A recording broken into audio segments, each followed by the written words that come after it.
ñaan sun borom tabaraka wa taala ma defal ñu tawfiq ak dimbal ci yërmande kon Cheikh Abdallah gannaaw bi la nuyoo nuyu fi nga nekkal ci xarala bi ñu daal di jublu ci liggéey bi barakallahu fiikum jazakumullahu xayran cheikh bi kii nee na coupe du monde ba nga xam ne ñu ngi koy organiser ca Qatar ba pare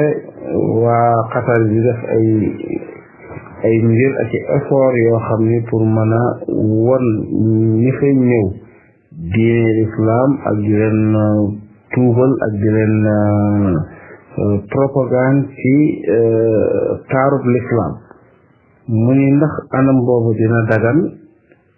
ñu ñëw ci football ak nga xam ne folaak yooyu yëpp ba pare ñoom ñu ci organisé waale yu demee noonu ngir daawa mun ndax loolu dagan na wala déet alhamdulillah football bi dafa dem ci àdduna bi ba daa mel ne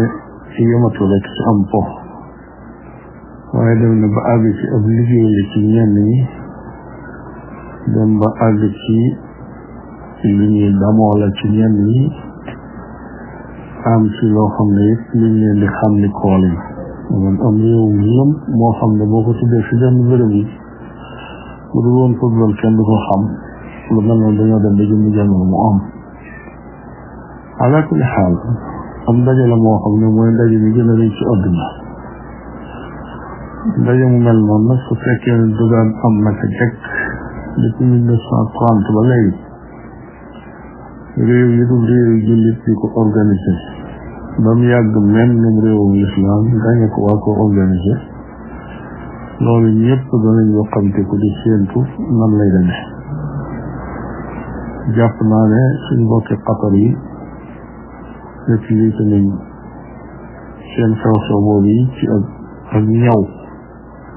ak fexe ba seeni jubluwaay ñu jàllale ko ci comme ni ko ñeneen ñu daan defee ndax du yem ca loolu rek waaye borom da ci feeñaale ci identitéem feeñaale ci itam li nga xam ne mooy ay valeur am ñoom nag wet boobu góorgóorlu nañ ci bu baax fexe nañ ba bu amee béréb yi ñuy fooñe fa ñuy daje yi amaat na yeneen i béréb yoo xam ne wàllu culture la yoo xam ne fa la ñuy daje dafa def waxtaan yi ak conférence yi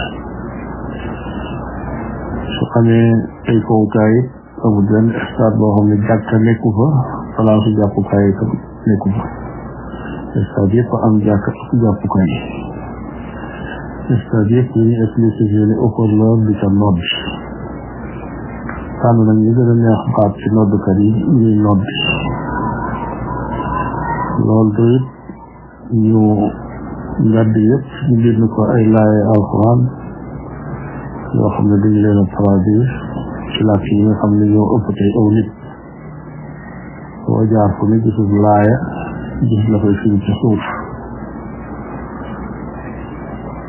yemu ca ñu tere yenn yu bon yi nga xam ne fépp fuñ organisé coupe du monde lobby yooyu dañuy ñëw bëgg faa feeñ ñi nga xam ne ñoo yore ñaari sëri ak seeni drapeau seen yëngatu bu dul jeex waa Qatar di kenn décret xaraamal képp koo xam ne day fësal nataal boo xam ne LGBT yi lañ ciy feeñal loola doon ëpp jéego boo xam ne jéego bu rëy la loola yemuñu ca ñu invité ay borom yi xam-xam yoo xam ne côté culture bi ak daawa bi ñoom ñoo ko yore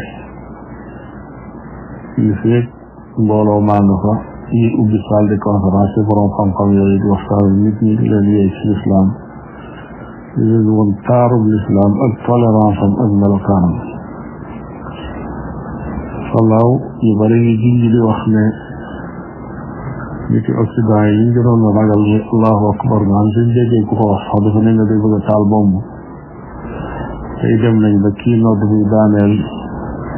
dañuy namm nodd gi di laaj kañ lay noddaat te allahu akbar jooju yi ñu doon ragal moom lay wax yooyu yëpp nag boo ko boole da ngay wax rek ni lu baax la ndax ñu ngi jàllale message boo xam ne du ñàkk njëriñ mukk ñi nga xam ne ñoom lañ ca jublu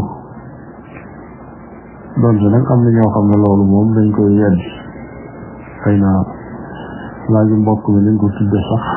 dafa gën a woyof niñ ko waxe waaye moom dafa junj ne am na ñoo xam ne dañuy dem ba jàpp ne xeetu daawa boobu sax dafa wute manhaju salaf loolu nag dañ ñàkk xam la wala politique rax ci yëf yi wala rek am nar moo xam dañ ko jàppal ñi nga xam ne ñooy organisé xew-xew boobee ndax foofu moom lu ñu tuddee manhaju salaf naan nekku fi loola moom amul foofu béréb la boo xam ne am mbooloo dajaloo na fa ku leen mën a waar mën a jàllale seeni sax loolu kenn terewula ko te it du yow ak manhaju salaf wallahu taala a'lam. jazakum allahu xayran.